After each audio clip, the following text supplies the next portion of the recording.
Bienvenidos a la agenda económica de este jueves acá en CNN Chile y que partimos hablando de austeridad fiscal, porque sobre este tema primó el buen sentido. Finalmente la Corte Suprema decidió no comprar los 22 Lexus. Una determinación que, si hubiera estado justificada por el tipo de trabajo que hacen los ministros de la Corte Suprema, seguramente se hubiera mantenido. Pero claramente, si apenas 2 días después de que se empezó a discutir esto, echaron pie atrás, es porque ellos mismos también se dieron cuenta de que un ministro de la Corte Suprema, para hacer bien su trabajo, no necesita andar en un auto de lujo. Belén Saldías tiene los detalles.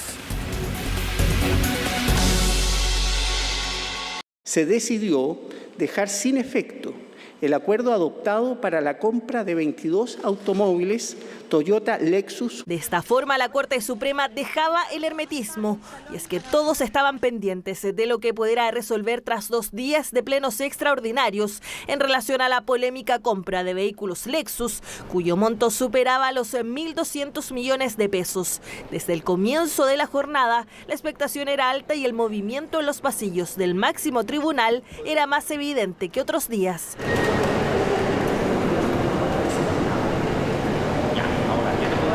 Y es que la decisión se habría tomado en el pleno del día miércoles y solo faltaba tener el acuerdo de todos los ministros titulares. Aún así, ellos prefirieron mantener la discreción en sus declaraciones. La postura se manifiesta en las resoluciones judiciales.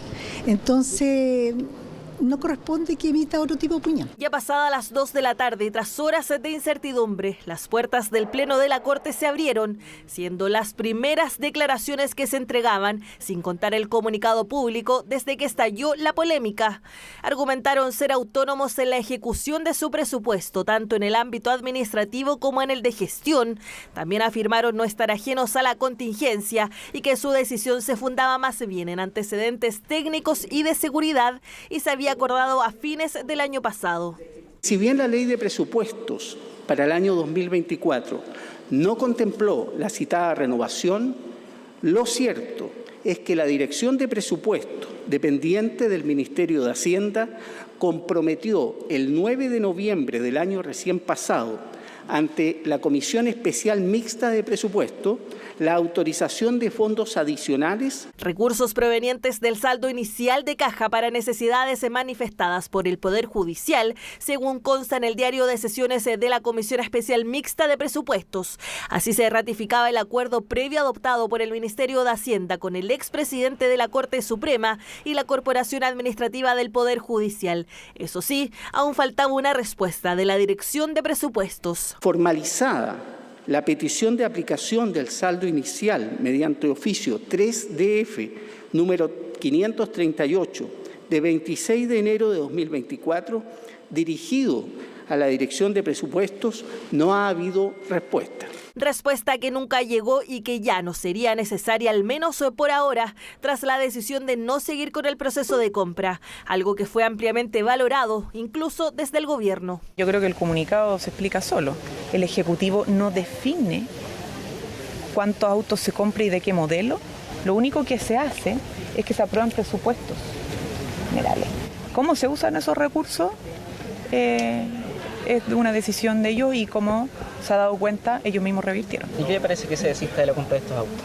Me parece una buena señal en este tema. Es razonable, y el gobierno sí lo ha expresado en distintas normativas internas, tener ciertos criterios a la hora de tomar decisiones que pueden tener en el contexto de la situación que vive el país. Así que yo valoro la decisión que ha tomado la Corte Suprema. Señales a las que se suman los funcionarios del Poder Judicial, quienes además de asegurar que se deben separar las decisiones administrativas de los ministros para que se encarguen netamente de lo judicial, también se ha insistido en que los recursos se podrían usar para necesidades que a su juicio son importantes, como cuestiones de infraestructura, aumento de funcionarios y de sueldos. Yo creo que esto es una decisión racional, que busca empatizar también con la situación que tenemos como país. Lo lógico es que haya una renovación de estos vehículos y esa es la discusión, pero en realidad tiene que ser con una mirada austera. Yo creo que aquí el punto central es dar cuenta de los problemas que tiene el Poder Judicial hoy día en el escaso presupuesto que tenemos. Polémica renovación de vehículos en la Corte Suprema que por ahora llegó a su fin, pero que sin embargo encendió las alertas para próximos procesos que puedan ocurrir al interior del máximo tribunal. Cambiamos de tema y les cuento que en marzo se va a retomar la reforma de pensiones, pero no se esperó hasta esa fecha para continuar con el debate, ya que la vocera de gobierno señaló que sería buena idea reflotar la propuesta del expresidente Sebastián Piñera del 3 y 3, es decir, que el 6% de cotización extra, 3% cuenta individual y 3% a un ahorro colectivo. Sin embargo, quienes apoyaban esa propuesta hace unos 4 años, hoy tienen una idea distinta, tal como lo cuenta Orlando Silva.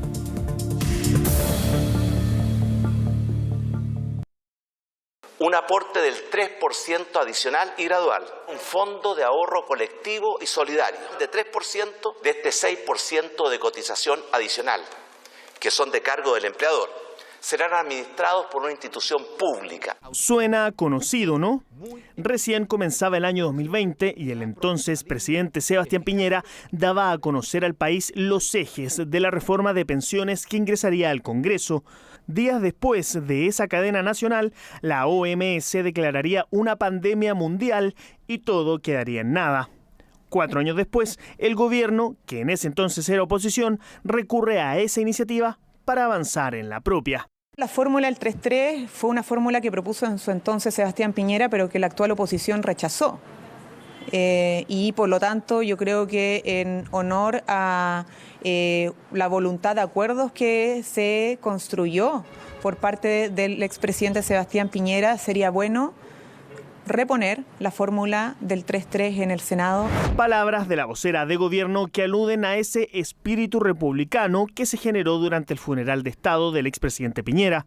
Sin embargo, ex colaboradores del fallecido mandatario ya no piensan igual que hace 4 años. Si bien hemos tenido un espacio de mayor reflexión, yo esperaría que nadie tome la contingencia para tratar de sacar algún rédito que sea en algo distinto. Es una mala frase el tratar de decir reivindiquemos al presidente Piñera en algo de hace 3 años atrás, que todos los ministros que hoy día eran parlamentarios en ese momento votaron en contra. Entonces no tiene ni un sentido que ellos quieran reivindicar algo de lo cual no les gustaba y que además cambió radicalmente después de la pensión garantizada universal. ¿Y por qué es esto? ¿Por qué el cambio del 3-3 que había en la discusión del proyecto previsional en el pasado gobierno con lo señalado por el expresidente Piñera en sus últimas apariciones de prensa? Porque entre medio se creó la PGU y la PGU involucra más de 3 puntos destinados a solidaridad. Por consiguiente, ese factor solidario queda cubierto ya con lo que es la PGU. ¿Y qué planteaba la propuesta del expresidente Sebastián Piñera a grandes rasgos?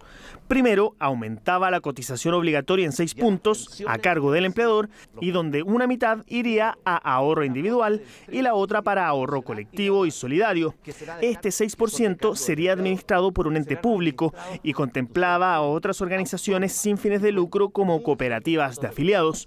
Las AFP no administrarían esos fondos y además estas comenzarían a devolver parte de las comisiones cobradas a los afiliados cuando los fondos rentaran negativo. Las similitudes con la propuesta del actual gobierno son evidentes. La gran diferencia es la pensión garantizada universal. Esperamos avanzar durante los próximos meses la reforma de pensiones para que todos quienes han trabajado durante toda su vida puedan tener una pensión digna y que la PGU aumente, pero además que exista solidaridad en el sistema para favorecer particularmente a las mujeres. Debate que excede a los integrantes del anterior y actual gobierno. También se da a nivel legislativo. No hay duda que la urgencia es tener un nuevo sistema de pensiones de carácter mixto. Y el expresidente Piñera lo tenía muy claro.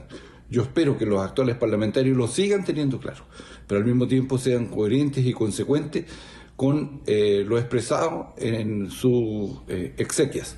Es el momento de legislar justamente para dar continuidad a uno de los acuerdos que pretendió sacar adelante el expresidente Piñera en el Congreso. El gobierno debe entender que la fórmula del 3 y 3 que en su momento acordamos durante el gobierno del presidente Piñera es una fórmula que ya no sirve. Primero porque está la pensión garantizada universal. Porque la PGU significó sumar 5 puntos más de cotización a las actuales. Entonces, a mí me parece que hay muchas cosas que evaluar, pero obviamente hay ideas muy importantes que vamos a extraer del proyecto del presidente Piñera, pero las cosas han cambiado porque esto fue hace mucho tiempo, las condiciones del país eran distintas. Reforma de pensiones que retomará su tramitación en la Comisión de Hacienda, de Trabajo y Previsión Social del Senado la primera semana de marzo. Hablamos ahora del dólar en agenda económica porque sigue con mucha volatilidad. Estuvo en 966 pesos al cierre de este jueves, una leve alza respecto al miércoles, pero recordemos que estuvo en casi 980 en algunos momentos en los días anteriores. En el mercado aseguran que esto se va a mantener, la volatilidad en el tipo de cambio. Esta semana hemos visto alta volatilidad en el dólar peso, impulsada principalmente por el dato de IPC desde Estados Unidos, donde los datos salieron mejor a lo esperado. Esto llevó a que la divisa llegase a cotizar a 977 pesos, donde desde ese momento empezamos a ver una corrección hasta los 953 pesos. El día de hoy tuvimos datos desde Estados Unidos nuevamente, donde los datos más importantes fueron las peticiones de desempleo, donde salieron mejor a lo esperado, pero las ventas al retail disminuyeron. Eso hizo que la divisa volviera a corregir nuevamente. El Banco Central tendrá la tarea difícil de bajar las tasas y en cuánto, ya que si las tasas disminuyen más de 125 puntos base, es probable que veamos un dólar nuevamente alcista hasta los 970, incluso hasta los 1.000 pesos. Y hoy conocimos información muy relevante respecto a las futuras decisiones del Banco Central sobre la tasa de interés, porque se conoció la minuta de la última reunión de política monetaria, donde el Banco Central evaluó bajarla incluso hasta en 150 puntos base. Recordemos que la decisión final fue bajarla en 100 puntos para dejarla en 7,25%. Revisemos parte importante de estos mensajes. Lo más importante es el contexto y por qué el Banco Central sigue bajando la tasa de interés. La evolución del escenario macro da cuenta de una inflación que está convergiendo a la meta de 3% anual a una velocidad mayor que la prevista. La inflación ya acumula varias veces en que se reducía más rápido que lo esperado, en un contexto en que se estima que la economía ya redujo la brecha de actividad y donde las expectativas de inflación están alineadas con la meta de 3%. En esto el mercado prácticamente está en un consenso total de que de aquí a 12 meses más, incluso de aquí a 24 meses, la inflación será de 3% anual, que es el objetivo exacto del Banco Central. Y bueno, ahora vemos las posibilidades de recorte de tasa que se discutió hace algunas semanas. Y aquí ven lo que está en titular. Hubo acuerdo en que la tasa de política monetaria debería llegar a su nivel neutral en la segunda parte de 2024, eso es, dejarla en 4%. Todos los consejeros estimaron necesarios que haya recortes más agresivos, es decir, bajarla más rápido. Varios de ellos consideraron bajarla en 100 puntos y en 125 puntos base. Y uno de ellos estimó adecuado analizar la reducción de 150 puntos base. Es decir, en vez de dejarla en 7,25 como quedó, haberla llevado a 6,75%. Bueno, la decisión fue 100 puntos y está en 7,25, pero les quisimos mostrar esto porque muy probablemente el Banco Central haga recortes de tasa entonces mayores a 100 puntos base, niveles de 125 o 150, porque eso fue lo que se discutió en la última reunión y la próxima será en abril, para que veamos entonces las opciones que baraja el Banco Central. Y si se dan esos recortes de tasa mayores, el dólar va a subir. Lo vimos recién en el comentario del analista. Hacemos la pausa en Agenda Económica y al regreso vemos cómo está el despliegue de la ayuda de las autoridades para empezar la reconstrucción en Valparaíso, específicamente Viña del Mar y Quilpué, por los incendios. Al regreso acá en Agenda Económica.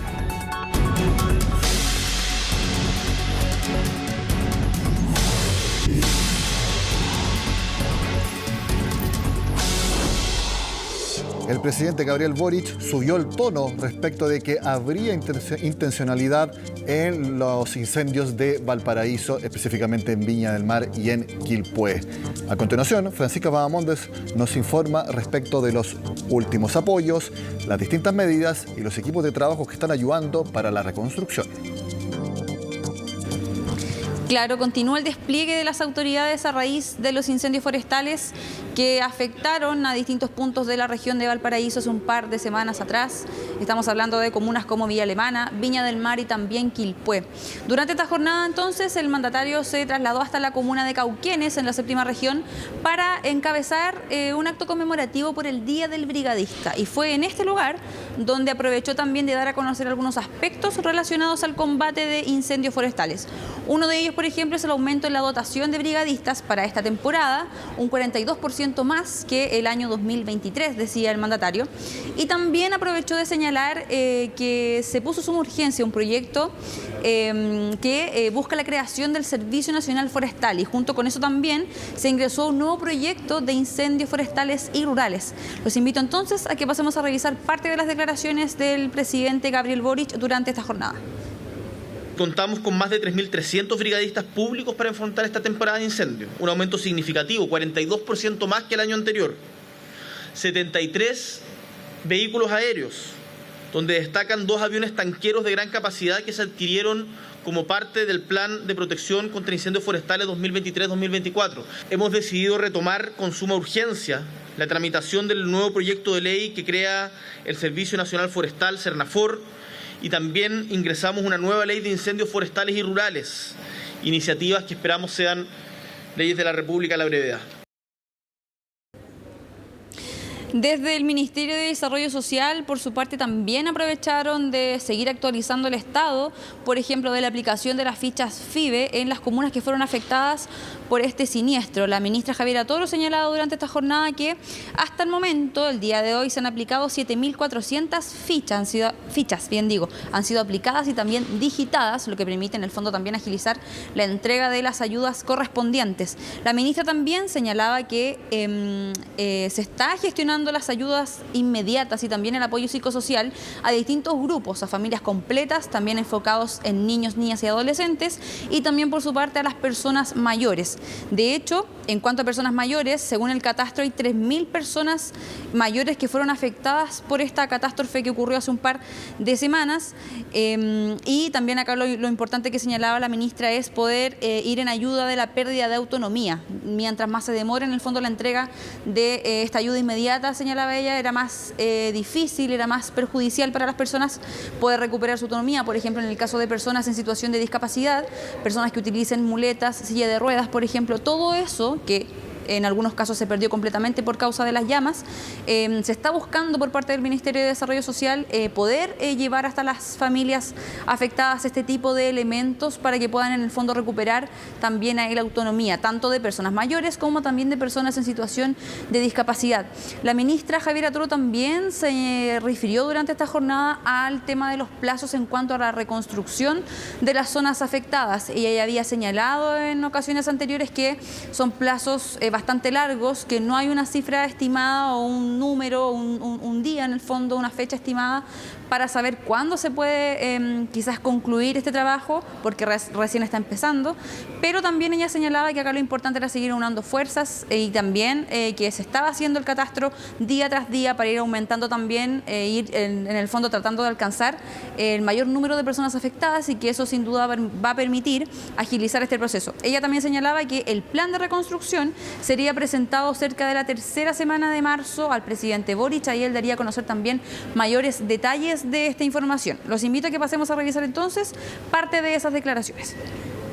No solo queremos reconstruir las cosas tal como estaban, sino que queremos construir una ciudad que tenga más espacios públicos, que tenga mejor vialidad, que tenga mejor infraestructura y especialmente y sobre todo que esté mejor preparada frente a los desafíos que enfrentamos con el cambio climático. Los ministerios, los distintos sectores nos van a enviar sus diagnósticos y sus propuestas de reconstrucción relativos a su sector, y luego tenemos que hacer una revisión de eso, hacerla muy de la mano con las comunidades locales, con las autoridades regionales y comunales también que deben ser parte de este proceso, y esperamos poder tener, ya lo hemos señalado, el plan de reconstrucción durante marzo para que sea aprobado y presentado por el presidente.